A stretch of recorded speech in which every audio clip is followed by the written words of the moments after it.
বিসিবির ডাকে হুট করে ঢাকায় মুস্তাফিজুর রহমান। তবে কি আর আইপিএলে খেলা হচ্ছে না ফিজের?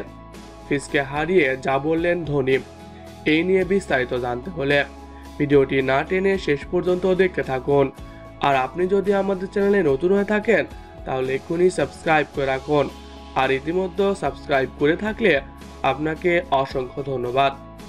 বেশ কিছুদিন হলো মুস্তাফিজকে বাংলাদেশে নিয়ে আসতে তোড়জোড় শুরু করে বাংলাদেশ ক্রিকেট বোর্ড বিসিবি। সেই ধারাবাহিকতায় গতকাল রাতে বাংলাদেশে আসেন মুস্তাফিজ।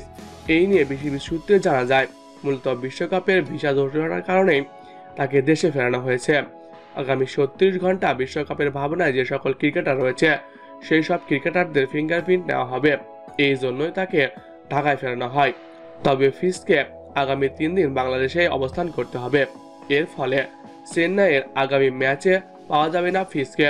এই নিয়ে চেন্নাইয়ের সাবেক অধিনায়ক ধোনি বলেন, ফিজ দেশের কাজের জন্য দেশে গেছে, আমরা তাকে সাধুবাদ জানাই। আশা করি তাকে আমরা আবারও ফিরে পাবো। সবার আগে দেশ, আমরা চাই সে দেশের সব কাজ শেষ করে আবারও আমাদের সাথে ফিরবে, সেই আশাতেই রইলাম। সে দারুণ একজন খেলোয়াড়, তাকে পেয়ে আমরা সবাই আনন্দিত। সে চাপের মুখেও ভেঙে পারে না, এই জন্য তাকে আমার বেশি ভালো লাগে। তোমাকে খুব মিস করবো ফিজ, তুমি খুব তাড়াতাড়ি আমাদের মাঝে আবারও ফিরে এসো। তো প্রিয় দর্শক, কে কে চান মুস্তাফিজুর রহমান আবারও আইপিএল খেলুক, কমেন্ট করে জানিয়ে দিন।